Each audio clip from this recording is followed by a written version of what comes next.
Hello à toute la communauté du Grand Changement. Ce soir, je suis ravie parce qu'on accueille chez nous Ludivine Cassilly. Bonsoir Ludivine. Bonsoir, bonsoir Annelise, bonsoir la communauté. Je suis ravie Comment d'être tu là. vas? Génial. Je vais très bien, merci. J'espère que tout le monde va bien ici ce soir. Ouais, carrément, j'espère aussi. Alors dites-nous si vous nous voyez bien, si vous nous entendez bien. Et puis aujourd'hui, on va voir des choses merveilleuses. Je suis trop sensible, personne ne me comprend. Alors, tu es spécialiste des hypersensibles, moi aussi d'ailleurs, donc c'est vraiment amusant que je m'amuse en fait à interviewer plein de personnes passionnantes sur les hypersensibles. Et puis, je t'invite à te présenter Ludivine, à nous raconter un petit peu ce que tu fais de tes journées, qu'on te connaisse un petit peu. Alors, je fais beaucoup de choses de mes journées. Donc, oui, je suis thérapeute, je suis coach, je suis formatrice, je suis auteure et effectivement, je suis spécialisée donc sur l'accompagnement des personnes hypersensibles et des personnes au potentiel, donc de manière plus globale des personnes neuroatypiques, dont Mmh. l'hypersensibilité et le haut potentiel font partie. Qu'est-ce que je fais de mes journées? Ben, j'accompagne ces gens-là, soit en Ouais, collectif, soit en one-to-one, donc en accompagnement perso, sur les questions de l'hypersensibilité, sur les questions, puisqu'on parle de grands changements, sur les questions de la mise en mouvement aussi. En quoi OK. l'hypersensibilité peut nous bloquer, en quoi elle peut nous empêcher de passer à l'action, et en quoi elle est aussi une force, parce que tant c'est aussi bien, hein, l'hypersensibilité, c'est pas un truc chiant, comme je dis, Ouais. essayer de revenir à ce rapport au corps pour se dire en quoi c'est vraiment quelque chose de chouette et d'accepter les moments où c'est pas chouette aussi, parce que la vie, c'est pas un équilibre parfait. Merci, merci. Donc ça veut dire que donc tu écris des livres, tu accompagnes des personnes en individuel et ils peuvent aussi faire partie de tes groupes, C'est c'est ça, ça? c'est ça. Ils peuvent partie de mes groupes en collectif. Et je les accompagne voilà, en collectif sur des programmes collectifs qui peuvent être de l'ikigai, si vous connaissez l'ikigai, qui peuvent être des tarots, puisque je travaille aussi beaucoup avec les tarots. Donc, on fait vraiment appel à plein de choses assez différentes. Je travaille avec la PNL, je travaille avec l'hypnose, je travaille avec la psychopédagogie positive. Voilà, donc plein d'outils, mais un peu j'ai envie de dire, de Mary Poppins, Ouais. que je vais utiliser en fonction des besoins, mais vraiment pour ramener à se connaître en fait, hein, et à se dire qu'est-ce que c'est que cette hypersensibilité, Mmh. qu'est-ce que j'en fais, et changer un peu la perception pour se dire c'est pas grave en fait, en quelque sorte. Ça n'est Carrément, pas que carrément. Et souffrance. c'est tout à fait ça. Justement, tu vois, j'ai des personnes que j'accompagne et qui me disent: «Je suis hypersensible, mais j'ai du mal à l'assumer, j'arrive pas à me connaître» et donc au final, les autres leur renvoient que, ça va pas. Qui ils sont, ça va pas, comment ils sont, ça va pas. Les autres s'inquiètent pour la personne parce que la personne, elle s'accepte pas. Qu'est-ce que tu en penses de ça? C'est souvent le grand questionnement pardon, de l'hypersensibilité. C'est souvent qu'on arrive à moi avec ces questionnements, c'est ce sentiment de décalage, ce sentiment de ne pas être compris, de ne pas être entendu. Et du coup, le problème de ça, en vérité, c'est pas tant qu'on n'est pas compris ou qu'on n'est pas entendu, c'est que du coup, on se perçoit comme étant le problème. Mmh.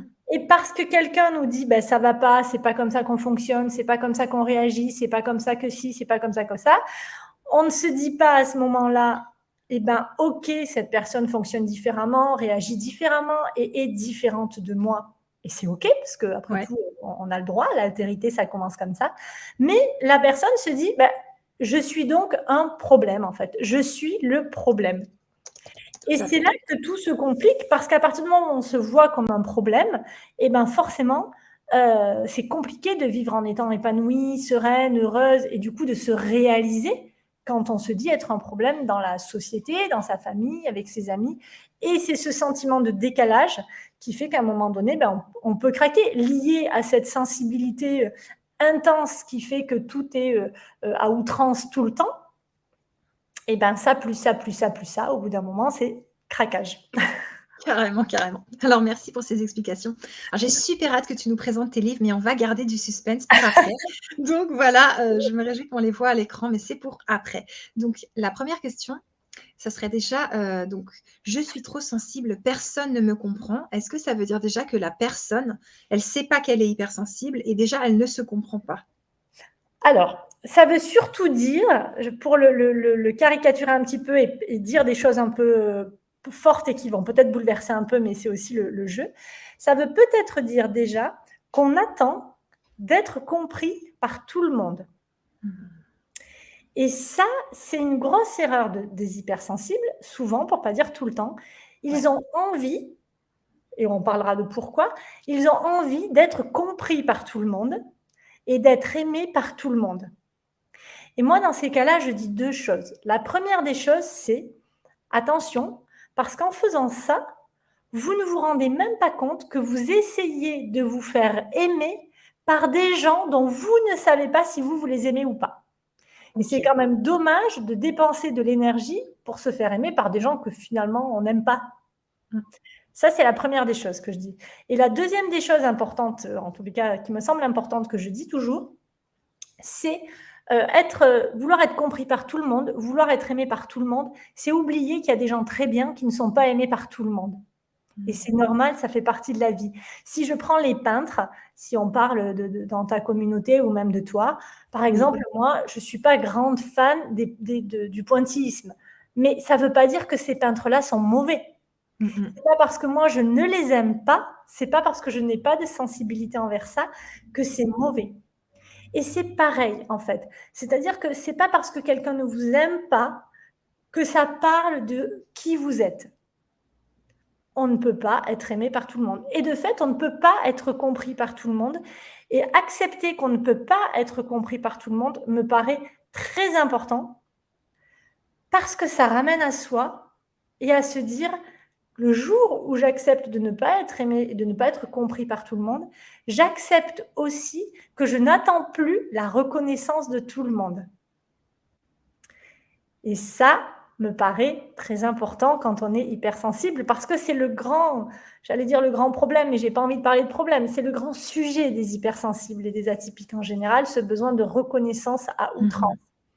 Et là, voilà, on va toucher quelque chose de fort. C'est vraiment de dire, pour que je sois reconnue, pour que je sois aimée, j'ai besoin d'être compris par tout le monde. C'est clair. Alors, il y a plein de personnes qui sont avec nous. Il y a Luna qui te salue. Et bonsoir Luna, quel joli prénom. Ouais, elle est tout à fait d'accord avec toi. Il y a plein de personnes qui sont là, qui sont super contentes. Merci d'aborder le sujet des hypersensibles. Alors, bienvenue à toutes et à tous. Et puis, justement, par rapport à ce que tu disais, Ludivine, c'est Christelle Petit-Colin qui dit les hypersensibles se contentent de miettes de gentillesse et on reçoit des miettes, on est super heureuse, alors que ce sont des miettes. Est-ce que tu peux nous parler de ça? Oui, c'est ce que je disais, c'est-à-dire qu'on est tellement, et je m'inclus parce que je l'ai vécu aussi, on est tellement dans ce besoin de reconnaissance qu'on va se jeter sur tout ce qui passe, en fait, en se disant, si je prends ça, eh ben, c'est bien. Si je prends ça, je vais être aimée. Mais ce risque-là qu'on prend en faisant ça, c'est qu'on va attirer à soi souvent des personnalités toxiques, voire des gens qui vont nous faire du mal. Parce que du coup, on ne se donne pas de valeur. Et en ne se donnant pas de valeur, on attire à soi des gens qui ne vont pas nous en donner, des gens qui ne vont pas nous respecter et des gens qui ne respecteront pas nos limites. Nos limites en français. Et du coup, c'est vraiment important de revenir à cette histoire de reconnaissance, de valeur et de se dire je suis quelqu'un de bien, quoi qu'il en soit. Ouais. Je pose mes limites. Je suis capable de poser mes limites. Ça va aussi m'épargner la saturation cognitive, la fatigue, l'anxiété, le stress, bien que l'hypersensible gère mal le stress parce qu'il n'a pas la capacité d'inhibition, enfin l'inhibition latente est plus compliquée. Mais de poser ses limites et d'être pleinement soi en se disant je suis quelqu'un de bien, et je sais que ce n'est pas facile au début, mais ça me paraît être le seul chemin, c'est vraiment se dire, du coup, j'ai plus besoin d'être aimée de tout le monde, puisque moi, je m'aime, en fait. Et c'est déjà pas mal pour commencer. Merci, merci. Alors, on a plein de questions. Alors, vous inquiétez pas, on va les poser, mais pas tout de suite. Là, déjà, on va écouter Ludivine sur tout ce qu'elle a à nous partager. Et donc, je me demandais aussi, donc, une personne qui est hypersensible et qui se dit, je suis différent, je suis pas comme les autres. En fait, elle se comprend pas, tu vois. Et donc, les autres lui renvoient. Ouais. T'es pas comme il faut, tu fais pas ça comme si, je m'inquiète pour toi, je m'inquiète financièrement pour toi, voilà. Qu'est-ce que tu en penses de ça? Par où la personne peut passer? Alors, je pense qu'il faut revenir au début. Ce qu'il faut comprendre dans l'hypersensibilité, et je ne vais pas faire de généralité parce que j'ai horreur de faire des généralités, mais Mmh. globalement, quand on est hypersensible, ce qu'il faut comprendre, c'est que c'est comme d'avoir les yeux bleus ou marrons ou verts. Tout le monde n'a pas les yeux bleus, tout le monde n'a pas les yeux marrons, tout le monde n'a pas les yeux verts. Ça, c'est la première des choses. Mais ce que ça veut dire surtout, c'est que si tu as les yeux marrons, comme moi je les ai, je suis peut-être moins gênée par le soleil que quelqu'un qui a les yeux bleus très clairs. On passe notre temps à s'adapter au système. L'hypersensibilité, c'est d'abord une sensibilité. Et on est tous sensibles. Ce qui va être important, et c'est ça qu'il faut vraiment se mettre dans la tête, c'est que déjà tout petit, quand on est hypersensible, on capte les émotions des autres, on a une hyper-conscientisation de l'espace, une hyper-conscience des choses, une hyper-conscience des émotions des autres, de tout ce qui se passe. Et pour être aimé par tout le monde, pour avoir cette reconnaissance, on va passer beaucoup de temps à s'adapter à tout le monde, ce qui va s'appeler la suradaptabilité. L'adaptabilité, c'est normal. On vit en société, on est obligé de s'adapter aux uns aux autres. La suradaptabilité, c'est quoi? C'est pour que ma maman soit fière de moi, pour qu'elle me dise qu'elle m'aime, pour que, eh ben, je vais faire tout comme elle aime, elle. Pour que mon papa soit fier de moi, pour que je vais faire tout comme il aime, elle, lui, les mêmes idées, les mêmes machins, les mêmes trucs. Mais ça marche aussi pour mes professeurs, pour mon chéri, pour ma chérie, pour mon patron, pour mes collègues de travail. Et puis, il arrive un moment dans la vie où on se trouve quand même très fatigué et où on craque parce que cette suradaptabilité ne marche qu'un temps. Mmh Et mh. à un moment donné, on est pris par l'anxiété, par le stress et on craque. Et donc là, on se dit, mais en fait, qui je suis quand j'arrête de me suradapter? Qui je suis? Et la question de l'hypersensibilité, c'est souvent que quand on s'en rend compte, c'est parce qu'on craque et qu'on doit revenir à soi et qu'on réalise à ce moment-là qu'on ne se connaît pas. On ne connaît pas ses valeurs, on ne connaît pas ses besoins, on ne connaît pas ses limites. Et on a passé 30 ou 35 ans ou 40 ans de sa vie à se suradapter à tout le monde. Donc, ce qui me paraît essentiel, ça va être vraiment de revenir à soi pour se dire qui je suis, revenir au corps, revenir aux émotions, revenir à la sensibilité et revenir d'abord à ses limites. Qu'est-ce qui m'agace? Qu'est-ce qui me met en colère? Hier, j'avais une séance de mon groupe justement de Mamma Mia où on travaille ses besoins et ses limites-là et on travaillait sur la partie critique qu'on porte à l'intérieur de nous, mais qui est là aussi pour nous aider. Et je leur disais, ce qui est important, c'est d'essayer de se questionner sur les croyances. Et quand je dis sur les croyances, je parle aussi du système dans lequel on est élevé, dans lequel on grandit. Déjà, on n'apprend pas à dire non. On ne nous apprend pas à dire non. Donc, c'est hyper difficile de poser des limites quand on ne nous apprend pas à dire non. Et la deuxième des choses qu'il faut comprendre, et ce n'est pas un reproche vis-à-vis de qui que ce soit ou de quoi que ce soit, mais on grandit avec deux postulats. Il y a le bien et le mal. Et donc, souvent, on engrange des situations, on s'adapte par rapport à ça. Ça, je le fais parce que c'est bien, et ça, je ne le fais pas parce que c'est mal. Mmh. Mais ce bien et ce mal, nos parents nous l'induisent initialement. La société nous l'induit après. La culture, l'éducation, l'école nous l'induit encore après. Et quand on arrive à 35 ans, en fait, si on commence à se poser des questions, on va se rendre compte que dans ce bien et ce mal, il y a des choses qui ne nous correspondent pas en tant que nous. Mmh. Et c'est important de rendre acquis de droit ce qui ne nous appartient pas, pour pouvoir revenir au creux de soi et se dire, OK, donc quand j'ai rendu déjà tout à tout le monde, je vais me sentir plus légère et je vais pouvoir me concentrer sur qui je suis. Et c'est pas de l'égoïsme, et c'est pas être égotique, et c'est pas être égocentré. Bien que je pense que de temps en temps, c'est important d'être égocentré et égoïste. Mais c'est revenir à qui je suis. À qui je suis. Parce que sans ça, on ne peut pas vivre correctement cette hypersensibilité. Et revenir à qui je suis, ça ne veut pas dire être parfaite. Ça veut dire accepter ces montagnes comme ça de la vie. Parce que la vie, c'est pas plat, en fait. C'est ça. Merci, merci. Et justement, par rapport à ça, tu vois, l'hypersensible, il sent beaucoup plus que tout le monde. Donc, il est super fatigué. Et je veux bien que tu nous parles de l'inhibition latente, tu vois. Comment il fait? Parce que lui, il croit que tout le monde est comme lui. Ouais, Il n'a pas compris, en fait, non. vraiment. Alors, il y a un élément qui est très important dans ce cerveau d'hypersensible et qu'on retrouve dans le cerveau du HP et qu'on voit à l'IRM. Alors, évidemment, on ne va pas passer une IRM chaque fois qu'on se pose des questions sur notre hypersensibilité. Il s'avère que dans un cerveau de quelqu'un de sensible, il y a ce qu'on appelle l'inhibition latente. C'est vraiment le principe du cerveau de trier l'important du non important, pour caricaturer un peu. Donc, le cerveau va garder ce qui est important. Il va jeter, en quelque sorte, le non important en disant, bon, ça n'a aucun intérêt, je ne m'en sers pas, je le dégage. Chez l'hypersensible, comme chez le HP, cette inhibition latente n'existe pas. Ça veut dire quoi?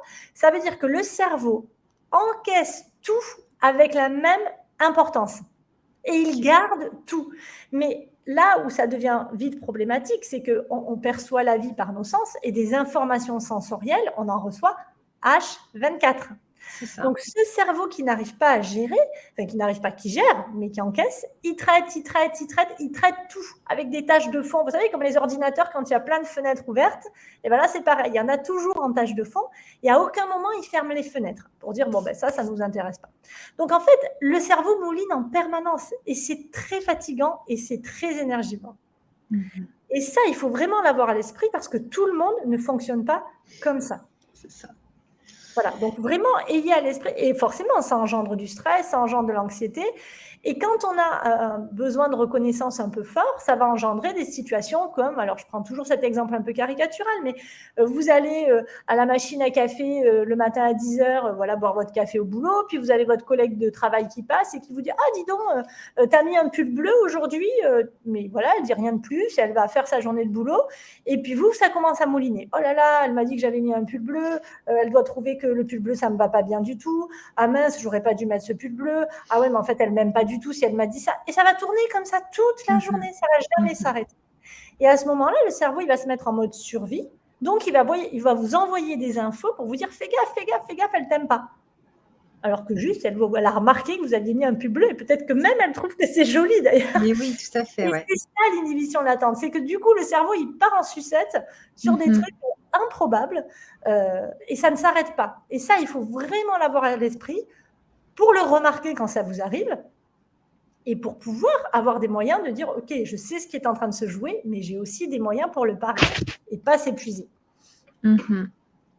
Carrément, c'est sûr que l'hypersensible, il a tendance, tu vois, à penser négatif alors qu'on lui pose juste une petite question gentille. Il dit, mais pourquoi tu m'as dit ça, tralala, et en fait, la personne, elle part dans son délire et c'est complètement pas ça. Ouais, c'est ça. Mais ça, c'est parce que moi, je dis toujours, le cerveau, il n'est pas très intelligent, en fait. Le cerveau, il a une fonction, c'est nous maintenir en vie. Enfin, je vais même aller plus loin. Il est là pour nous maintenir en survie. Donc forcément, dès qu'il y a un truc qui lui paraît un peu bizarroïde, bim, il va vous envoyer des infos en disant, attention, c'est pas net, tu vas mourir. Je caricature, mais pas tant que ça. Et à ce moment-là, la partie, là, je parle du cerveau archaïque, du cerveau primitif, et qui gère que l'émotionnel. Et à ce moment-là, le cerveau gauche qui devrait prendre le relais en disant, mais non, mais calme-toi, tout va bien, bah, lui, il est en phase de repos, quoi. Il laisse le cerveau archaïque gérer et dire, si elle t'aime pas, tu vas mourir, parce qu'elle te veut du mal, parce que... Et à ce moment-là, le cerveau n'est pas intelligent. Complètement. Est-ce que tu peux nous parler de cette inhibition latente au niveau de l'audition? Donc, tu vois, par exemple, tu parles à quelqu'un, mais en fait, tu n'arrives pas du tout à te concentrer sur la personne parce qu'il y a d'autres bruits. Il y en a tout le temps du bruit, en plus tout le temps de la musique dans les restos partout. Et si la personne, par exemple, elle n'entend pas bien ou en plus elle a des acouphènes ou ce genre de problème, comment elle fait avec cette inhibition latente d'hypersensible? Parce qu'au final, elle entend tout en même temps et le cerveau, il n'est pas d'accord de prendre que la voix. Ouais, alors là, on parle des hyperesthésies, on parle surtout de l'hyperacousie. Hein, c'est cette perception sensorielle de tout le temps. Et c'est très difficile, surtout quand on est fatigué. Oui. Mais ça, on ne peut pas parer ça parce que ce canal auditif, il va effectivement partir partout. Donc après, quand on va au restaurant et qu'on a cette hyperacousie, et je le sais parce que j'en souffre, dans des moments où on est fatigué, il faut éviter les endroits où il y a du monde, il faut éviter les endroits où il y a trop de bruit. D'accord. Parce qu'on sature, en fait, le cerveau, il ne tient pas. Et après, il va falloir aussi adapter sa vie en fonction de ce qui nous convient. Si je prends mon exemple, puisque tu parles de bruit, je suis incapable de travailler dans un endroit, dans un café ou dans un... comment ça s'appelle là Ouais, coworking. Merci, voilà. Parce que effectivement, il se passe ça, c'est-à-dire que je vais avoir toutes les conversations partout, Ouais, ouais, ouais.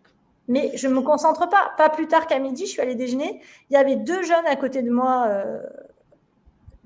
En plus, je vais déjeuner seule exactement pour être tranquille, pour pas avoir de bruit, tout ça. Et il y avait deux jeunes à côté de moi qui devaient être geeks ou informaticiens ou je ne sais quoi, et qui sont partis à déblatérer sur le système informatique que je ne comprends pas. Et du coup, mon cerveau, à ce moment-là, s'est mis en alerte et j'ai écouté toute la conversation parce que j'essayais de comprendre ce qu'ils disaient. J'essayais de comprendre. C'est pire que tout parce que tu dis à ton cerveau, arrête, je m'en fous complètement. Oh Mais là lui, là, il ouais. ne dit pas. Et cette hyperacousie, il faut vraiment la repérer pour savoir que quand on est comme ça, soit on sort avec un casque anti-bruit. Moi, je ne peux pas parce que ça m'étouffe. Voilà, Ouais, c'est ouais. le problème. Mais par contre, quand on est bien, quand on a de l'énergie, quand on est en forme, on va dans des endroits où il y a du bruit et c'est pas grave. En revanche, quand on est fatigué, on évite évidemment tous les endroits où, où les restaurants qui sont mal insonorisés. Et là, moi, j'ai fini en pleurs dans certains restaurants parce que j'arrivais pas à suivre la conversation parce qu'il y avait tellement de bruit autour que la fatigue et le bruit font que je n'y arrivais plus. Donc ça, c'est vraiment important. C'est pour ça que c'est important de comprendre ces hyperesthésies Tout pour à fait. éviter de se laisser dépasser quand on n'est pas bien, quand on est fatigué, quand on a besoin de récupérer de l'énergie. Merci, merci. Parce que c'est tellement important. Tu vois, tous ces hypersensibles qu'on accompagne, qu'on voit autour de nous et qui arrivent en étant vraiment malheureux et malheureuses de qui ils sont. Ils se pensent un problème, ils n'arrivent pas à être en couple, ils ont des problèmes dans leur famille, au travail. Tu vois, et c'est fort quand même. Comment tu fais, toi, pour accueillir quelqu'un qui te dit non, mais moi, de toute façon, je suis différent des autres, je n'ai pas ma place. Et voilà, c'est compliqué. Alors, moi, j'ai vraiment l'idée de dire oui, tu es différent, mais on est tous différents. Je dis toujours aux enfants en consultation, c'est en général la première chose que je leur demande quand ils arrivent en me disant, je le fais aussi avec les adultes, mais avec les enfants, c'est assez marrant. Je leur dis toujours, quand ils me disent, oui, mais tu vois, je suis différent à l'école, personne ne me comprend, nana, je suis en décalage et tout. Et je leur dis, est-ce que tu sais combien il existe d'enfants exactement comme toi, avec les mêmes caractéristiques dans le monde entier? Et donc là, en général, ils réfléchissent, ils se disent 100 000, 10 000, et je leur dis non, en fait, exactement comme toi, il n'y en a qu'un, c'est toi. Et c'est ça qui fait de toi quelqu'un d'exceptionnel. C'est parce que tu es unique en ton genre, en fait. Et c'est cette Wow. singularité-là qui fait que nous sommes des êtres exceptionnels. Donc, oui, tu es différent des autres. Oui, tu ne fonctionnes pas comme les autres. Et ça, c'est positif. Après, la question, c'est de quoi tu souffres et comment on va pouvoir fonctionner, comment on va pouvoir travailler pour que tu ne souffres plus de ça. Et pour ça, je vais te montrer aussi que tu as des ressources que les autres n'ont pas. Parce que Ok. percevoir les choses comme ça, c'est aussi des grandes ressources. C'est aussi avoir une grande capacité de créativité. Et la créativité, c'est pas forcément dessiner. La créativité, c'est s'adapter, c'est être capable d'organiser un anniversaire, c'est être capable de savoir quel cadeau on va donner à quelqu'un parce qu'on le sent en fait. C'est aussi une grande capacité d'intuition si on la travaille. Donc tout ça, c'est des forces et c'est des ressources aidantes. Les hypersensibles sont de très bons chefs d'équipe parce qu'ils ont cette perception sensorielle d'une situation, de quelqu'un. Je vous mets au défi de ne pas avoir dit un jour, ah ben lui, je ne le sens pas, ou la situation, je ne la sens pas. Et c'est juste à 95% des cas. Ouais, carrément, carrément. Donc voilà, et c'est hyper important. Donc c'est vraiment de revenir à soi et de se connaître, savoir comment on fonctionne et se dire, accepter que oui, je suis différent, mais comme tout le monde est différent de tout le monde, somme toute. Et qu'est-ce que j'en fais de cette différence-là? Et comment je l'accueille, en fait? Pas comme un fardeau, mais comme quelque chose qui, ben voilà, il y a des jours c'est chouette et puis il y a des jours c'est pénible. Carrément, c'est sûr. Et justement, par rapport à ça, tu vois, quand les hypersensibles sentent les émotions des autres, ils les vivent dans leur corps, soit ils les stockent, soit ils les évacuent pas à la terre. Enfin, raconte-nous un peu tout ça, de ce que tu en penses. Ah on va tomber dans le syndrome du sauveur du coup parce que oui, quand on ressent les choses très fort et qu'on a envie d'être, reconnu et ben, on va vouloir aller sauver. C'est cette empathie et cette compassion, qu'ils ont de manière naturelle, hein, cette hyper empathie, cette hyper compassion. On ressent la douleur de l'autre, on ressent la souffrance de l'autre et on va vouloir le sauver. Et en fait, on se rend compte que l'autre, il a pas forcément envie d'être sauvé. Mmh. Donc, il nous envoie un peu dans nos retranchements et on le prend mal et on se dit: «Bah oui, mais je l'ai fait pour toi». Ouais. Et ça, c'est vraiment un questionnement qui est important d'avoir pour se dire: «L'hyper-empathie et l'hyper-compassion, c'est bien, mais si on me le demande». Donc je m'embarque pas dans des trucs, qui ne m'appartiennent pas, d'une part et d'autre part, j'apprends aussi à m'en protéger. Je vais me mettre dans une bulle. C'est pas parce que je n'interviens pas que je suis pas quelqu'un de bien. Imaginez-vous si nous, en tant que thérapeute, on ressentait la douleur de tout le monde, on pourrait pas travailler, en fait. Hein, c'est vraiment de se dire: «Eh ben, j'entends ta douleur, je la comprends et si je l'entends et que je la comprends, alors je vais pouvoir t'aider. Mais si je la vis avec toi, je ne peux plus t'aider. Parce qu'on est 2 à souffrir et du coup, on ne peut pas, personne ne peut aider personne, hein. C'est le principe de l'appartement en feu. Quand il y a un appartement qui est en feu, s'il y a quelqu'un dans l'appartement, vous avez 2 options. Soit vous montez le rejoindre et vous brûlez tous les 2, Ouais. soit vous prenez un peu de recul et vous dites: «Si je fais le 18, il y a une chance que je le sauve» et là, Ouais. ça devient intéressant. Et moi, c'est Mmh. toujours cet exemple que je prends pour les thérapeutes. Je leur dis toujours quand je les forme: «Attention, ne vous trompez pas de chemin». Et l'hypersensible a tendance à faire ça. Il a tendance à ressentir et du coup à se dire c'est bien. Oui, c'est bien, mais jusqu'à ce que ce soit trop. Donc il faut vraiment apprendre à se protéger de ça, à se mettre dans sa bulle. Et se mettre dans sa bulle, c'est pas j'en ai rien à faire de l'autre, parce qu'en plus il y a ce besoin de justice, il y a ce besoin de loyauté, il y a ce besoin oui, d'être quelqu'un de bien dans cette société. Et se mettre dans sa bulle, c'est pas j'en ai rien à faire des autres, c'est je prends juste ma place. Et ma place, si tu as besoin d'aide, je t'aide, mais je ne peux pas souffrir pour toi. Mmh. OK, et donc pour une personne donc qui se met dans sa bulle, est-ce que si elle sent les émotions, par exemple, de son père, de sa mère, de son cousin, de sa cousine et cetera, elle les sent, qu'est-ce que tu lui conseilles? Elle te dit: «Oui, mais moi je suis dans ma bulle, mais pourtant je sens la tristesse, de ma mère», par exemple. Oui, mais là, l'idée, ça va être soit de discuter avec la personne en disant, ben voilà, parce qu'en général, quand on sent la tristesse de quelqu'un, c'est qu'on est avec la personne, donc on est déjà dans un échange, il se passe peut-être Mmh. quelque chose. Et de dire, ben voilà, j'ai l'impression que je sens ta tristesse, est-ce que c'est ça, est-ce que c'est pas ça? Ou bien, si c'est quelqu'un qu'on n'aime pas ou quelqu'un, c'est de se dire, mais cette tristesse-là, je la sens, mais elle ne m'appartient pas. Mmh. Donc je la rends en fait, hein, je la pose, je l'externalise, je l'écris, parce qu'écrire, c'est vraiment sortir de soi les choses et je la rends. Après ça dépend évidemment des contextes, on est bien d'accord, mais vivre la tristesse de l'autre n'est pas aidant. Par contre, on peut dire: «Bah, je comprends ta tristesse, comment je peux t'aider?» Tu vois? Mais voilà, Mmh. après pour sa maman, comme tu évoques, ça peut être effectivement, je sens ta tristesse et voir ce que la personne répond. Et si elle te dit: «Bah oui, effectivement, je me sens triste», puisqu'on n'est pas Mmh. la tristesse, hein, il y a vraiment aussi cette distinction à faire, Tout à bah, c'est fait. de pouvoir échanger avec ça. Pour ne pas le cristalliser comme quelque chose qui nous appartient et on n'a pas à porter la tristesse de l'autre. Encore une fois, on peut l'aider, mais on n'est pas là pour porter la tristesse de l'autre. Carrément, et par exemple, tu vois, les hypersensibles, ils savent pas trop qui ils sont, tout ça, et pourquoi ils pensent que tout le monde pourrait les comprendre. Tu vois, ils se disent: «Mais tout le monde est comme moi, alors c'est quoi le problème?» Puis en Mais fait, mais les gens les comprennent pas. mais parce que c'est une utopie. C'est une utopie d'enfant et ce Ouais. qui se joue aussi, c'est que, bah, il y a cette part d'enfant chez l'hypersensible qui souvent n'a pas été rassurée et quand je dis n'a pas été rassurée, encore une fois, je jette la pierre à personne. Je suis pas en train Mmh. de dire: «C'est vos parents, c'est pas vos parents». Moi, j'ai pour vraiment pour habitude de dire, on grandit dans une famille, on grandit dans un système, on grandit dans une éducation, mais pensez toujours à 2 choses. Avant d'être vos parents sont un homme et une femme et ça, c'est hyper important. Et la deuxième des choses, c'est que vos parents ne sont que vos parents et vous n'êtes que leur enfant. Et ça, OK. c'est hyper important aussi. Parce que du coup, ça ramène à ça va quoi.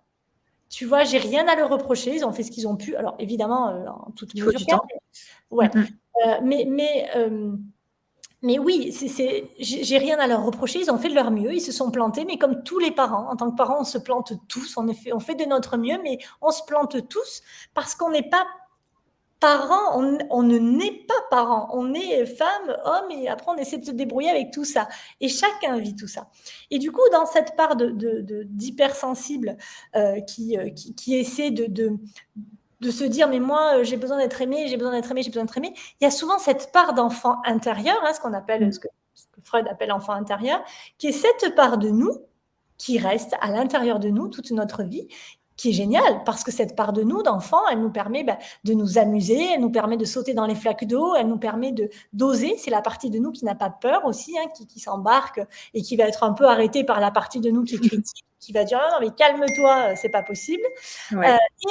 Cette partie de nous, elle est souvent blessée, elle est souvent triste, parce qu'à un moment donné, elle a vécu quelque chose qui peut être très simple ou beaucoup plus compliqué et qu'elle ne s'est pas sentie reconnue, elle ne s'est pas sentie aimée, elle ne s'est pas sentie soutenue. Et donc, elle s'est mise dans un petit coin et elle attend qu'on vienne la voir. Et quand on cherche la reconnaissance, souvent, ce n'est pas l'adulte qui attend la reconnaissance. On va retrouver chez l'hypersensible en général ce perfectionnisme.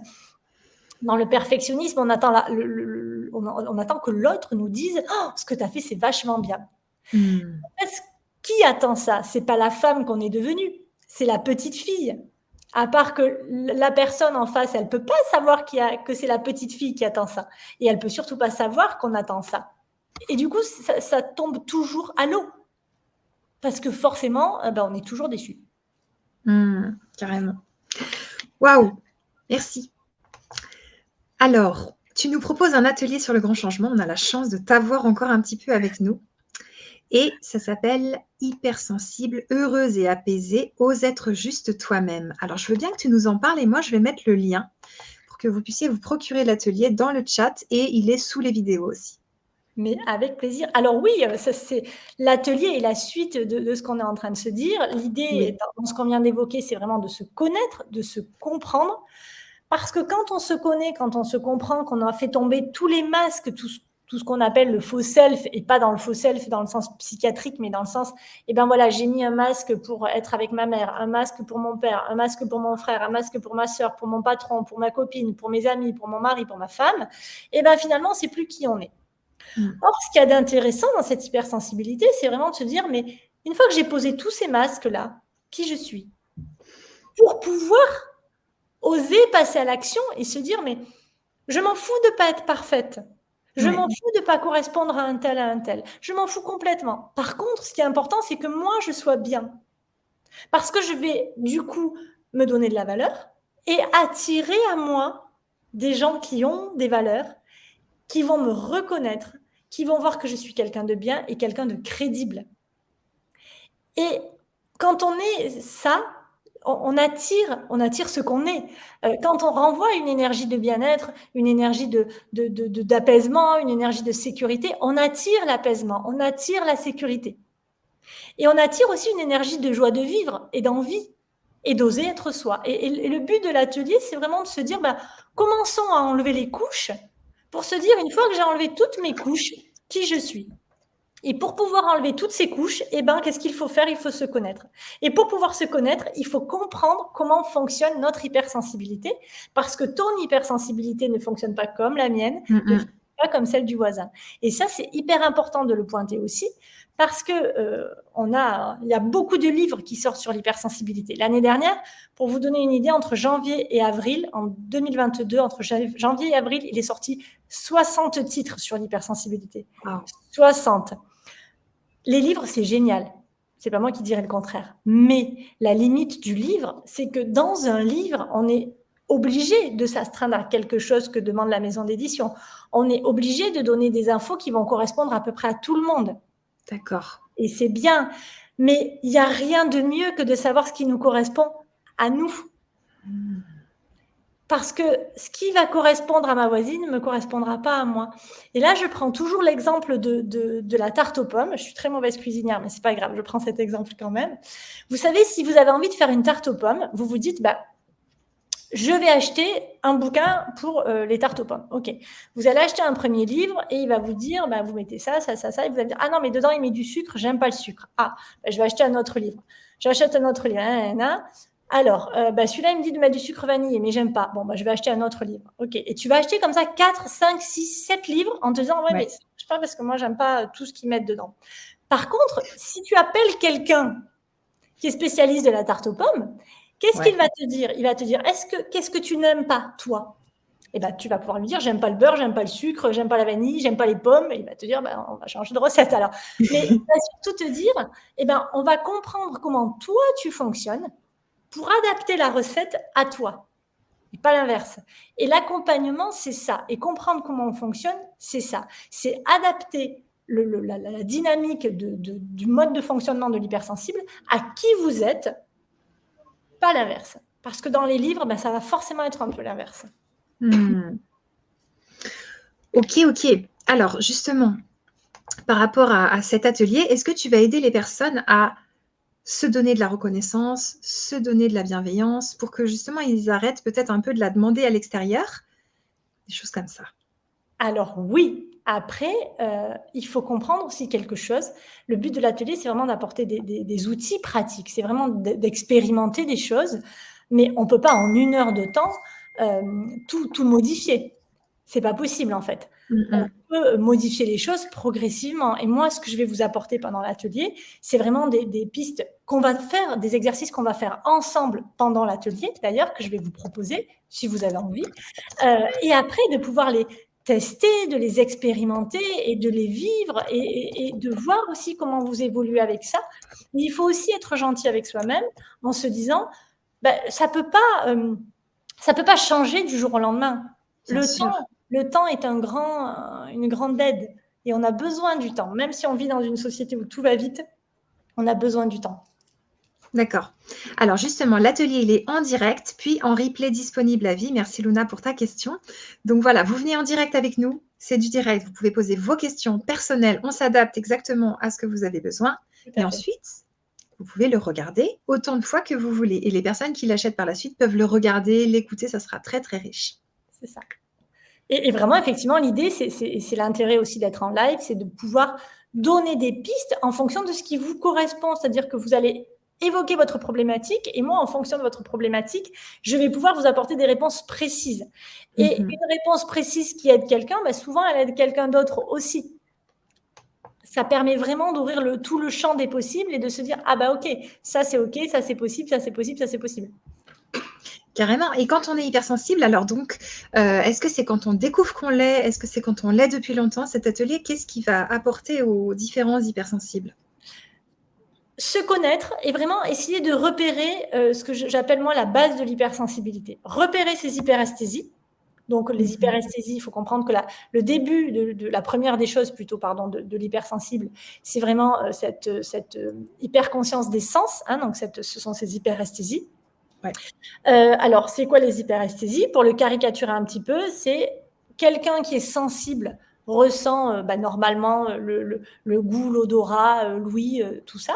Quelqu'un qui est hypersensible ressent comme s'il avait un variateur vous savez, électrique à fond. Maintenant, dans les lumières, on peut mettre bas ou très haut. Et l'hypersensible, il ressent toujours tout très haut. C'est pas compliqué.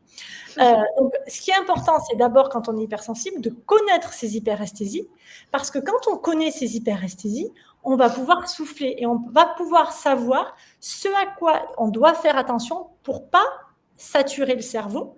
C'est-à-dire, plus vous allez percevoir les choses fort, plus vous allez donner d'infos à votre cerveau, plus vous risquez la saturation cognitive. La saturation cognitive, c'est quoi? C'est qu'à un moment donné, le cerveau, il saute. C'est ça. Fatigue, anxiété, stress. Donc vraiment, le premier travail, ça va être de se dire, on repère nos hyperesthésies. Et qu'est-ce qu'on fait une fois qu'on a repéré nos hyperesthésies? On adapte notre vie en fonction. Et après, ça va être aussi de travailler sur nos limites. Donc, quelles sont vos limites?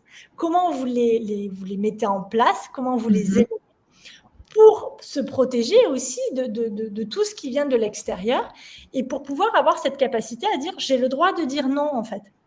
J'ai le droit de ne pas dire oui à tout, parce que dire oui à tout, c'est épuisant.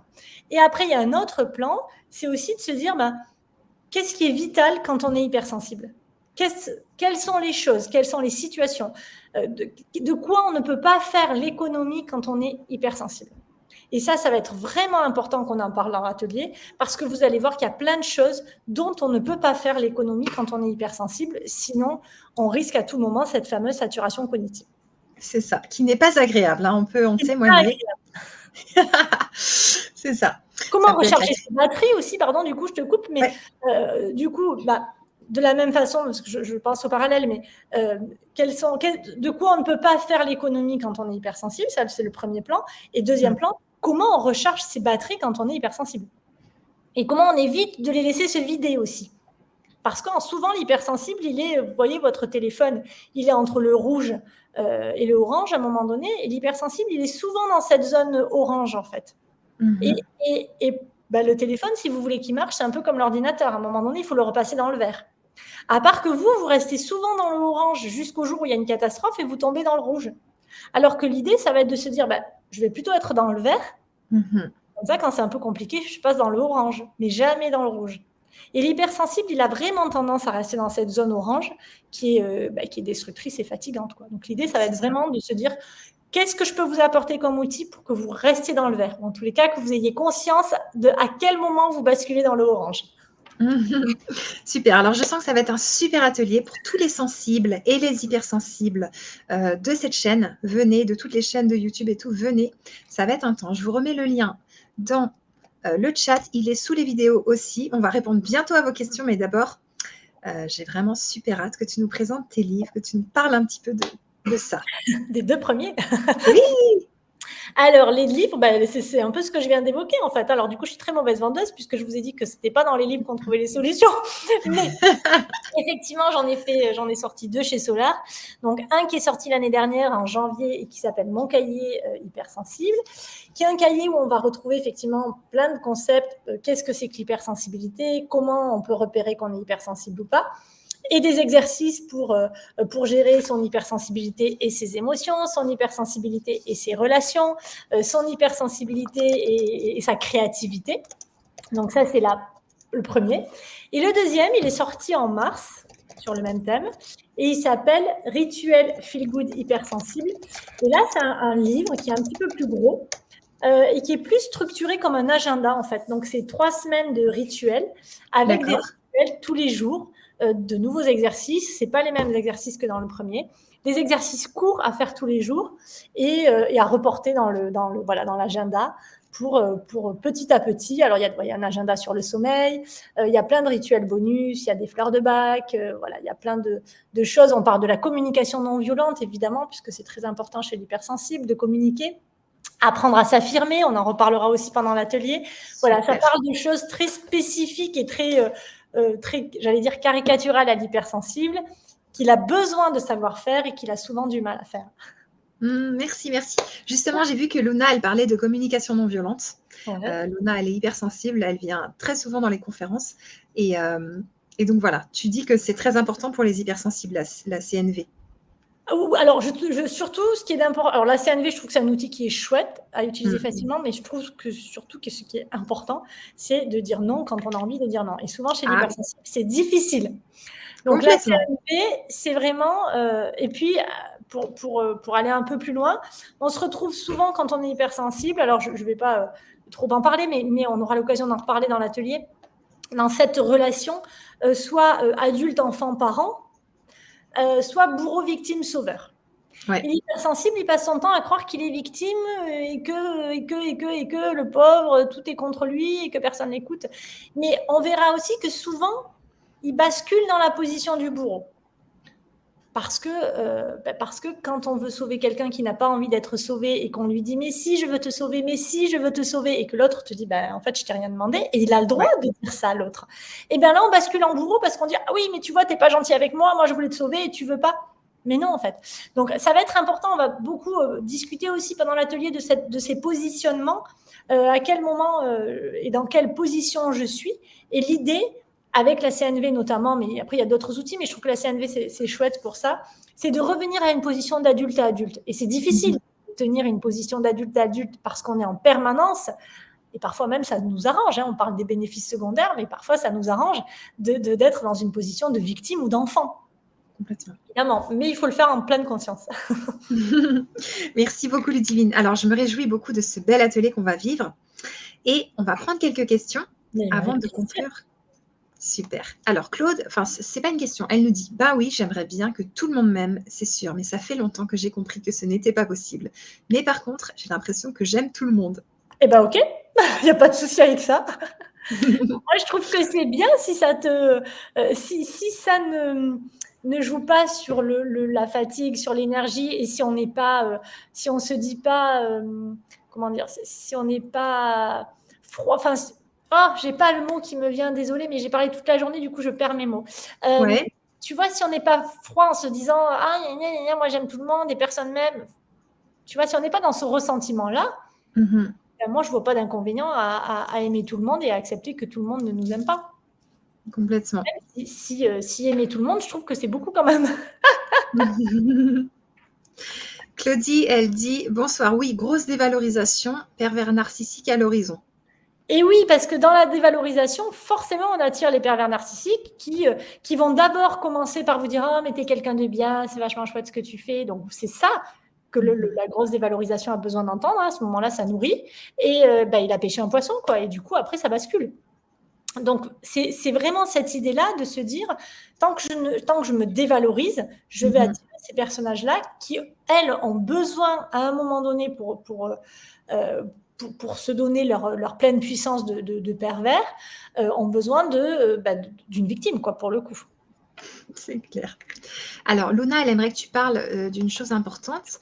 On a parlé déjà de l'inhibition latente et elle dit: «Car je suis très stressée et du coup très fatiguée». Est-ce que tu peux nous parler du stress et de la fatigue qui parfois emmènent les hypersensibles jusqu'à des épuisements chroniques? Moi, Ouais. j'ai une cliente qui est dans ce cas-là, mais vraiment la personne, elle est épuisée, elle sait plus quoi faire. Mais c'est ce que je disais tout à l'heure, c'est qu'en fait, vous ne le savez pas, vous n'en avez pas conscience et c'est pour ça qu'on va le conscientiser pendant l'atelier en travaillant sur les hyperesthésies, mais Mmh. vous êtes souvent en zone entre le orange et le Orange. rouge.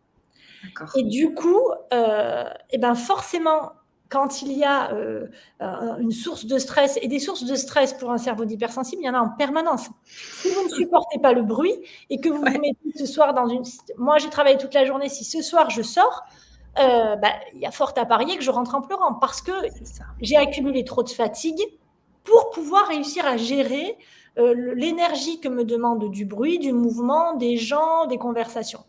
L'inhibition latente, c'est ça, c'est que vraiment le cerveau ne gère pas. Il accueille Mmh. tout, comme s'il remplissait un sac à dos. Et puis à un moment donné, le sac à dos, bah, il a une contenance et une fois qu'il est plein, eh ben, il déborde, quoi.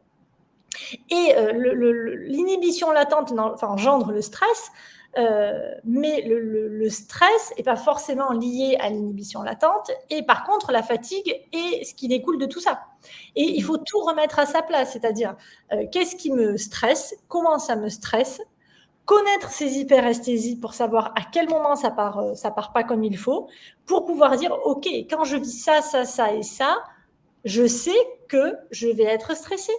Mmh. Ça va engendrer de la fatigue et cette fatigue-là, je suis pas capable de la gérer, donc ça va être encore plus stressant. C'est vraiment ça qu'on va décomposer dans l'atelier. C'est vraiment le fait de se dire, attention, je sais que ce phénomène de non-gestion du stress fait que tout va se compliquer assez rapidement. C'est super intéressant parce que tu vois, on a beau le savoir en tant qu'hypersensible, on retombe quand même des fois dans des moments de saturation Mais parce bien qu'on sûr, s'en est trop demandé. bien sûr. Donc, c'est vraiment super qu'on vive cet atelier et cette conférence. Il y a Claudie qui te dit: «Problème pour changer lorsque toute sa vie, l'attention a été donnée à l'extérieur». Oui, mais le but, c'est pas d'arrêter de donner l'attention à l'extérieur. Le but, c'est vraiment de se dire, je commence par m'en donner à l'intérieur pour pouvoir la donner à l'extérieur. Je ne peux donner que ce que j'ai. Je ne peux pas donner quelque chose que je n'ai pas. Je ne peux pas Mmh. donner quelque chose que je ne connais pas à l'intérieur de moi. Donc, je me donne de l'attention à moi, je prends soin de moi. Et là, je vais pouvoir porter de l'attention aux autres, je vais pouvoir aider les autres. Une maman qui est fatiguée sera moins patiente qu'une maman qui a pris 10 minutes pour elle en disant à ses enfants, écoute, là, je me sens fatiguée, j'ai besoin de 10 minutes pour être après totalement disponible pour toi. Et donner à l'extérieur sans prendre soin de soi, ça ne mène à rien en fait, parce qu'on ne donne rien de bon, puisque pour soi, on ne se donne rien. Donc c'est vraiment Mmh. important de se dire, bah, pour pouvoir te donner quelque chose, pour te donner de l'énergie, il faut que j'en ai. C'est une source qui se... Tu vois, si je veux te donner de l'eau, il faut que j'ai de l'eau, il n'y a pas à tortiller. Et là, C'est c'est ça. pareil. Pour pouvoir t'apporter de l'amour, pour pouvoir t'apporter de la bienveillance, pour pouvoir t'apporter de l'attention, ben, j'ai besoin de m'en donner à moi d'abord. Mmh. Sinon, c'est pas possible. Je t'apporte quelque chose que je ne connais pas. Tout à fait. Il y a Marie-Noël qui te dit: «Même vécu dernièrement dans un resto à en oublier le super Ouais, contenu de l'assiette». tout à fait, ça je connais. Mais oui, ça, il faut l'avoir à l'esprit, il faut pas le perdre de vue et puis de temps en temps, c'est ce que tu disais aussi tout à l'heure, de temps en temps, on le perd de vue en se disant: «Bon, ben, OK» et puis la situation nous rappelle que non, en fait, on n'est pas capable de le gérer. C'est sûr. On voudrait des fois, en fait, on a le mental qui va vite, donc on Ouais, aimerait, mais tout en à fait, le corps, des fois, il suit pas, il faut accepter ses limites aussi et ça, c'est pas facile, je Ouais, trouve. le mental va j'en parlais cet après-midi à une cliente, mais le mental va le cerveau va plus vite que le reste chez nous Oui. et c'est problématique parce que ça joue sur la parole, ça joue sur les actions et on Mmh. a un cerveau qui est quasi dissocié de nous, hein, comme on dit en hypnose. C'est-à-dire qu'il y a le cerveau qui dit: «Bon allez, tu y vas, tu y vas, tu y vas, tu y vas» et le corps il dit: «Ah bah oui, mais là, je peux pas quoi, je suis fatigué là. Oui, mais moi j'ai envie d'y aller, j'ai des trucs à faire. Ah ouais, mais moi, je suis crevé quoi, donc non». Et du coup, C'est ça ça, tourne en tâche de fond, c'est ce que je disais tout à l'heure. carrément. Alors Pâquerette, elle nous dit: «Merci de parler d'hyperacousie dont je souffre depuis 15 ans. Personne jusqu'à ce soir ne peut me comprendre. Merci». Ah ben ça, il faut l'expliquer l'hyperacousie. Mais après, bon ben voilà, il y a des gens qui comprennent pas parce que parce qu'ils le vivent pas quoi. Complètement et oui, elle dit, Claudie: «Il est bon de percevoir, mais avec une certaine distance, C'est la ça. souffrance de l'autre». C'est ce que je disais tout à l'heure. Effectivement, de la percevoir, de la comprendre, de l'entendre, mais de la vivre, c'est pas forcément bon. Donc c'est de là Mmh. qu'on parle effectivement d'une certaine distance. Tout à fait. OK et elle te dit aussi: «Avez-vous expérimenté la respiration pour dégager un gros souci chez un enfant, par exemple?»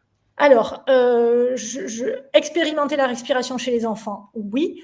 Pour un gros souci, pour moi, je sais pas ce que ça veut dire, donc je peux pas répondre à ça, en fait, parce que, la respiration, c'est super efficace, mais quelles que soient les situations, Mmh que mh. ce soit des enfants, des ados, des adultes.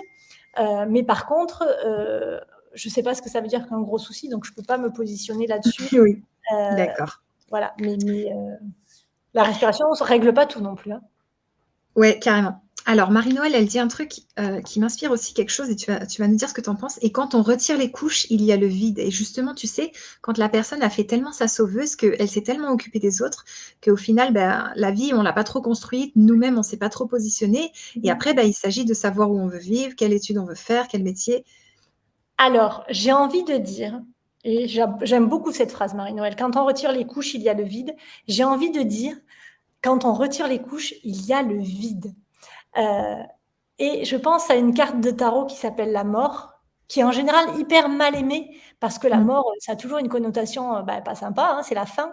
Mais moi, j'adore cette carte parce que quand on regarde cette carte, il y a effectivement, ce squelette qui dit: «Bon, bah, c'est fini». Mais par contre, quand on regarde bien, en bas, il y a des petites fleurs, il y a plein d'éléments qui nous disent: «Oui, mais la mort, c'est aussi le démarrage de quelque chose». Et le vide, c'est ça. Le vide, c'est, eh ben, c'est vide, je peux re-remplir, je peux me connecter à moi.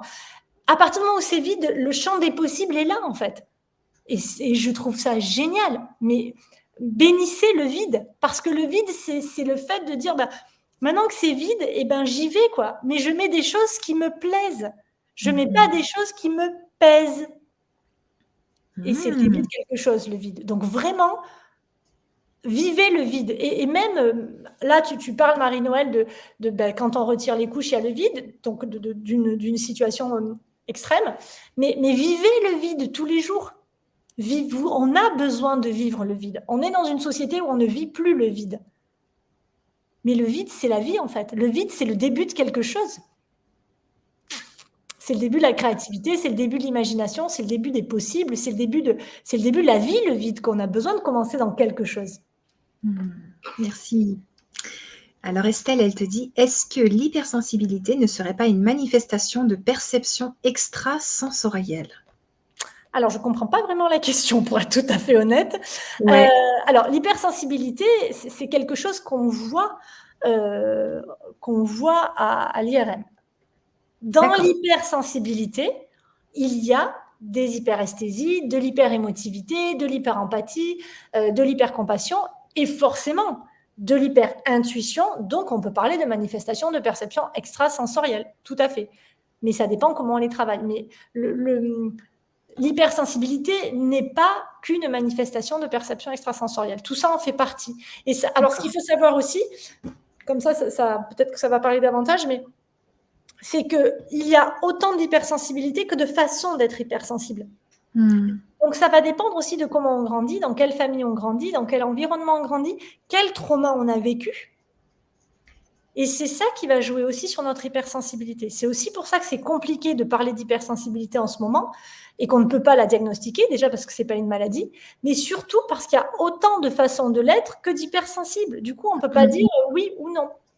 Ça se révèle dans plein de choses différentes qui seront très différentes chez moi, chez toi et chez tous les gens que nous retrouvons ce soir.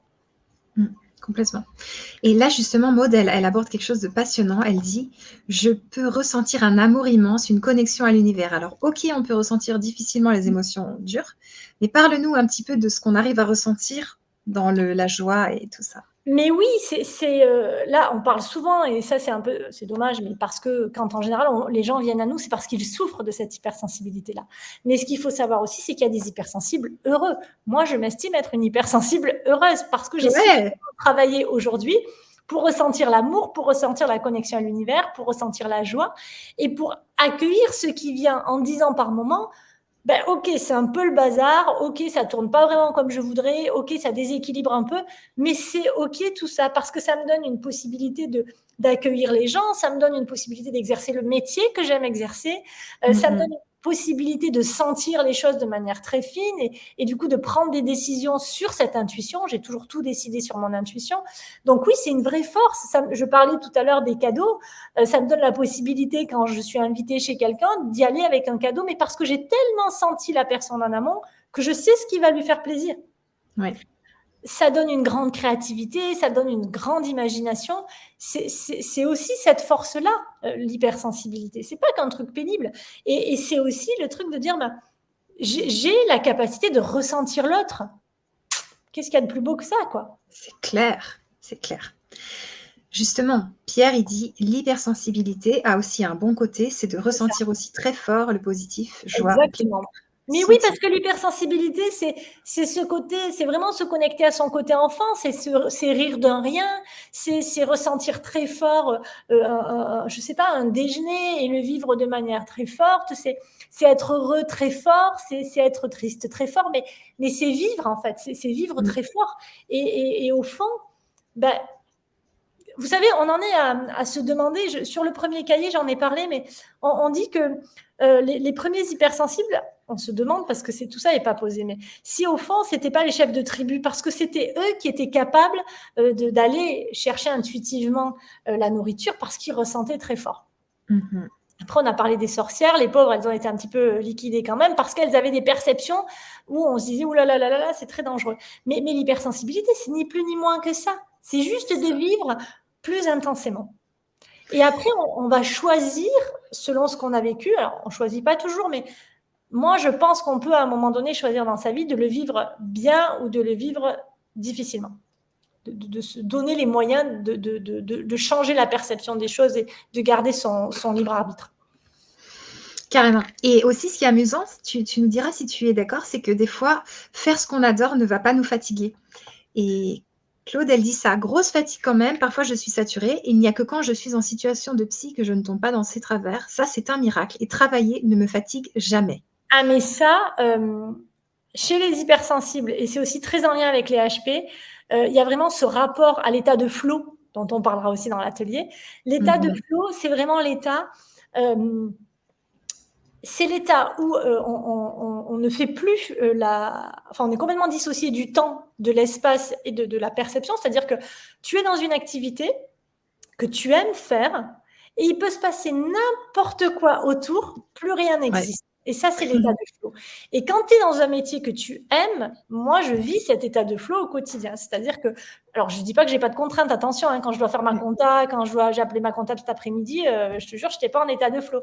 Mais par contre, quand j'exerce mon métier, je peux parler des heures durant, je peux travailler des heures durant, je peux oublier de manger parce qu'il y a cet état d'adrénaline, d'ocytocine, de dopamine qui fait que je m'auto-nourris de bonheur et de bien-être. Et c'est exactement ça que tu exprimes, Claude, exactement. C'est pas un miracle, c'est vraiment quelque chose de fonctionnel et du système nerveux. Et du coup, oui, travailler ne fatigue pas parce qu'au contraire, ça remplit d'énergie. Et donc, quand on vit complètement. l'énergie, on se remplit avec cet état de flow. Et c'est pour ça que c'est important, quand on est hypersensible, de trouver ce qu'on appelle l'ikigai, mais son pourquoi, en fait. Pourquoi je me lève le matin? Parce que le jour où C'est on a ça. trouvé son pourquoi, eh bien sûr qu'on a des contraintes, mais on accepte beaucoup mieux la contrainte quand on sait qu'après, on va avoir un état de flow. Parce que le cerveau, encore une fois, il se dit, oh, bon, c'est un peu pénible, mais comme après, je sais qu'elle va faire un truc chouette, je veux bien supporter ça 10 minutes. Carrément, mais justement, Claude, elle te dit: «À 76 ans, je sais maintenant que l'hypersensibilité est un cadeau du ciel». Exactement. Mmh. Et Luna: «J'aime beaucoup votre énergie ludivine, merci de contribuer. Pour nous, les hypersensibles, ça aide bien». Avec plaisir. Je suis là pour Et comme on est un petit peu, comment dire, taquine, on va reprendre quand même une question de Muriel parce que c'est tellement fort chez les hypersensibles, ce sentiment de ouais. culpabilité. Dès que quelqu'un va pas bien, on va dire: «Qu'est-ce que j'ai fait de mal?» au lieu de dire: «Qu'est-ce qui va pas bien chez toi? Enfin, qu'est-ce qui se passe?» Tu vois cette question? Quand mon compagnon est triste ou agacé ou je pense toujours que j'ai dit ou fait quelque chose de mal. Et bien ça, il y a 2 choses. Déjà, il y a un truc, la première des choses, c'est de se dire de manière, je suis pas le centre du monde, en fait, donc c'est pas parce qu'il Mmh. va pas bien que c'est à cause de moi, c'est pas parce que et je peux me déplacer. Et moi, ce que je vous invite à faire dans ces cas-là, c'est plutôt que de vous dire, de culpabiliser, de vous dire: «Oh là là, mais qu'est-ce que j'ai mal fait?» de ruminer, de ruminer, de ruminer, c'est Mmh. d'aller voir l'autre et de lui dire: «Qu'est-ce qui te rend triste? Qu'est-ce qui t'agace? Comment tu te sens? De quoi tu as besoin?» Et l'autre va exprimer pourquoi. Et s'il ne Mmh. vous dit rien, de lui dire, de lui poser franchement la question: «Est-ce que j'ai fait quelque chose qui t'a agacé ou qui t'a rendu triste?» Là, il va vous répondre et ça va répondre à votre question ou engager une conversation. Mais le monde ne tourne pas autour de nous. Heureusement d'ailleurs, autour de notre Complètement. petit nombril. Mais complètement, complètement. Des fois, j'explique à mes clients: «Mais vous n'êtes pas Dieu. Vous Mais n'êtes pas c'est ça, Dieu, vous n'êtes pas capable de créer des maladies chez les c'est autres». exactement ça. C'est vraiment de se dire: «Mais en fait, le monde, il tourne pas autour de nous, on se calme, quoi». Il y a des choses qui se passent dans le monde et il faut arrêter ce truc de dire: «Bah, aime-moi, regarde-moi». On peut le Mmh faire, mh. mais il y a un moment, il faut aussi un peu lâcher et grandir. Parce que là, c'est encore la petite fille qui parle. Qu'est-ce que j'ai pas fait de pas gentil à maman? Qu'est-ce que j'ai fait de pas gentil à papa? Qu'est-ce que j'ai fait de pas Complètement. gentil à mon frère? Et à quel moment je vais me faire gronder? Maintenant, je suis adulte et dire, bah, je réfléchis 2 secondes. Est-ce que je lui ai fait quelque chose qui pourrait le rendre triste ou agacé? Globalement, on sait quand même, surtout quand c'est Oui, la on sait, personne ouais. avec qui on vit. Et Oui, si vraiment tu as un doute, bah, tu vas lui poser la question. J'ai fait quelque chose qui t'a agacé, qui t'a rendu triste? Non, c'est pas toi. Bon, bah, quand ça ira mieux, tu reviens. Si tu as besoin d'en parler, on en parle. mmh, complètement. Waouh, il y a encore des belles questions. Alors, on va bientôt conclure cette Vibra conférence. On vous invite à nous rejoindre dans l'atelier. Je vous remets le lien dans le chat si vous ne l'avez pas vu. Et puis, je vais prendre encore 2-3 petites questions. On va en prendre encore 4. Oui, donc voilà, Maud, c'est pas une question, mais elle dit des très hauts et des très bas. C'est sûr que oui, c'est des émotions très fortes chez les C'est hypersensibles. la base, ouais, très haut et très bas. Il faut Bienvenue pas au club. chercher il faut pas chercher à être à l'équilibre, hein. Personne n'est à Ouais, ouais. l'équilibre, hein. Mmh, mmh On mh. s'en fout. Vraiment, je dis toujours, c'est comme vouloir, éliminer la partie de nous qui nous critique ou la partie de l'imposteur. Moi, je dis toujours l'imposteur, c'est un colloque comme les autres. C'est-à-dire Mmh. que la partie qui est là, qui dit: «Oh là là, fais attention, fais attention, fais attention», elle est par là pour nous pourrir la vie.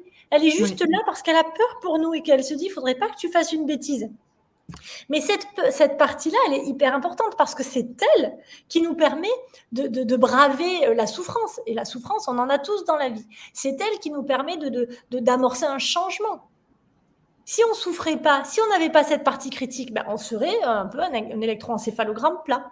mmh, Donc, et non, on n'est pas ça. On est des humains, on n'est pas des machines.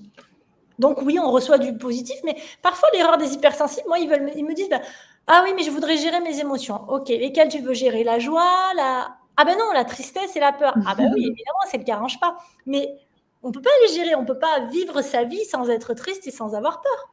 c'est ça, tu as raison. C'est Faut pas pas les faire. l'oublier. Mmh mh. Ça fait partie de la vie et c'est ça qui nous permet aussi de vivre le reste. Complètement. Alors Maud, elle te dit: «Est-ce que est-ce qu'une hyperadaptation à des parents défaillants peut développer une sorte d'irritation du système nerveux et faire qu'on devient hypersensible?» On est hypersensible. On ne devient pas hypersensible. On est avec les yeux D'accord. marrons, on est avec les yeux bleus, on est hypersensible et après voilà, on le peaufine. Mmh. Alors Claude, elle dit oui, les filles, vous êtes topissimes, j'adore votre énergie, je pensais connaître le sujet, mais franchement, vous écouter ce soir m'a fait du bien. Eh ben super, je suis ravie. Et Claudie qui dit hyper complexe la culpabilité, exploiter de plus jusqu'à développer une maladie auto-immune. Eh bien oui, bien sûr. Alors, exploiter de plus, je ne sais pas ce que ça veut dire, mais hyper complexe de la culpabilité, oui, forcément, parce que quand on va chercher cette reconnaissance, quand on va chercher à faire plaisir à tout le monde, quand on cherche à ne décevoir personne, quand on cherche à ne pas créer de conflits, ce qui est le grand sujet des hypersensibles, quand on cherche à être aimé, eh bien forcément, ça engendre culpabilité, parce que ça ne marche pas. On cherche à ne pas décevoir, à ne pas être jugé, à ne pas ci, à ne pas ça, à s'adapter en permanence. Et ça ne fait qu'engendrer de la culpabilité parce qu'on passe son temps à se dire, bah, en fait, c'est pas non plus comme ça qu'il fallait faire. Donc, je me sens coupable de ne pas faire comme il faut faire. Mais parce qu'il n'y a pas de grille de comportement, en fait. Il n'y a pas une grille qui dit, pour être quelqu'un de bien, il faut agir comme ça, réagir comme ça et faire comme ça. On fait tous en fonction de... Ben, on fait surtout comme on peut, quoi. Ben oui, du mieux qu'on peut. C'est Et ça. Luna, elle dit les montagnes émotionnelles comme votre fond d'écran, Anneli, c'est C'est ça. exactement ça. C'est vraiment des montagnes, en fait, que les hypersensibles vivent. Et justement, on tire un fil entre les montagnes et Claude nous dit « Je me sens comme un funambule en équilibre instable. Chacun de mes pas fait vibrer mon chemin. L'important, c'est d'avancer vers la nacelle suivante. » Mais bien sûr, on est tous des funambules en équilibre instable et le jeu de la vie, c'est d'avancer. Comme on peut, et j'ai envie d'aller plus loin, de dire d'avancer par la méthode du plus petit pas possible. Hein, on ne gravit pas l'Everest en une journée. Donc, on fait des petits pas tous les jours et puis un jour, on se retourne, on se dit « Ah ben dis donc, j'ai fait tout ça quand même, c'est vachement chouette. » Et oui, la vie est un équilibre instable. Complètement. C'est ça qui est beau aussi dans la vie. Sinon, on s'ennuierait. Oui, surtout pour nous, ça serait embêtant. Alors, j'ai mis ton site internet et ton Instagram pour qu'on puisse te retrouver sur le chat. Et puis, Maud qui nous dit encore « Je m'isole quand je ne suis pas joyeuse pour ne pas embêter les autres. » Ça, c'est... S'isoler chez un hypersensible, on en reparlera, c'est hyper important de comprendre comment vous fonctionnez, on en parlera pendant l'atelier. Est-ce que je suis extravertie? Est-ce que je suis ambivertie? Est-ce que je suis introvertie? Souvent, chez les hypersensibles, on retrouve le fait d'être ambiverti, donc ce besoin de à la fois côtoyer des gens et à la fois de se couper du monde par moment. Et ça, on va beaucoup en parler parce que c'est hyper, hyper, hyper important. Je parlais tout à l'heure de ce dont on ne peut pas faire l'économie quand on est hypersensible, et ça en fait partie. Ok, eh bien, je vous invite à nous rejoindre pour l'atelier. Vous avez le lien. Je vais t'inviter aussi, Ludivine, à faire une belle conclusion. Marie-Noël qui nous dit encore « La question est plus agréable que les « tu ne fais pas ceci ou cela », des « tu » qui tuent en résonance avec l'éducation. » Oui, tout à fait. Alors là, nous avons notre ami Jacques Salomé qui rentre dans la salle. Je te jure. Oui. Le tu qui tue, oui, c'est vraiment, quand on parle à quelqu'un, si on veut que ça fonctionne, l'idéal, c'est quand même en partant de soi. Hein, ce que je ressens, c'est ça. Et après, il y a un outil qui marche très, très bien. Alors, ça sera peut-être une conclusion, mais il y a un exercice que je fais beaucoup, que j'appelle l'exercice de l'éléphant, qui est un exercice très simple et qui souvent débloque plein de choses. Parce qu'en tant qu'hypersensible, on se dit, enfin, tout le monde se dit ça. Mais en fait, ce que je dis, c'est facile à comprendre. Oui, à part que ce que tu dis, ça sort et ça passe par le filtre de la personne qui l'entend. Et donc, souvent, on ne se comprend pas. Et là, à ce moment-là, l'hypersensible se dit « Ah ben, c'est moi le problème ». Alors, si vous voulez tester un truc, vous prenez une feuille de papier et vous demandez à votre mari, vos enfants, votre femme, qui vous voulez, de dessiner un éléphant. Personne ne regarde évidemment le dessin de l'autre au moment de la consigne. Et une fois que tout le monde a dessiné son éléphant, vous regardez les éléphants. Et vous allez vous rendre compte d'une chose très simple, c'est que personne n'a fait le même éléphant. Et oui. Pourtant, la consigne est la même pour tout le monde et tout le monde a déjà vu un éléphant. Seulement, on va chacun d'entre nous dessiner l'éléphant en fonction de nos filtres d'éducation, de nos filtres de vie, de nos filtres de traumatisme, de nos filtres de compétences. Et ça, c'est la base de la communication. Ne croyez pas que si on ne vous comprend pas, c'est parce que vous êtes nul, débile et hypersensible. On ne vous comprend pas parce que l'autre rentre dans la communication et l'altérité, c'est super compliqué. Encore plus quand on est en amour, parce qu'on se dit, ah ben il m'aime, donc il doit me comprendre. Non, c'est pas parce qu'il vous aime qu'il doit vous comprendre. Il vous aime, ok, c'est un postulat, mais la communication, c'est très compliqué. Et pour ça, je vous invite vraiment à tester les hypersensibles, un exercice qui marche très bien. C'est le si j'ai bien compris. C'est-à-dire que quand quelqu'un vous dit quelque chose, c'est de lui dire, si j'ai bien compris, tu m'as dit ça, ça et ça. Et pareil, d'inviter l'autre à faire ce si j'ai bien compris. Et quand vous allez lui dire quelque chose, que lui vous dise si j'ai bien compris. Et de préciser à chaque fois jusqu'à ce que vous compreniez exactement ce que vous voulez vous dire. Et vous allez voir que même sur des conversations très simples, genre on va chercher le pain, ça peut durer un moment. Wow. Parce que quand vous vous dites, bah, va chercher le pain, vous sous-entendez peut-être dans les 5 minutes ou dans un quart d'heure, ou va chercher le pain dans cette boulangerie-là.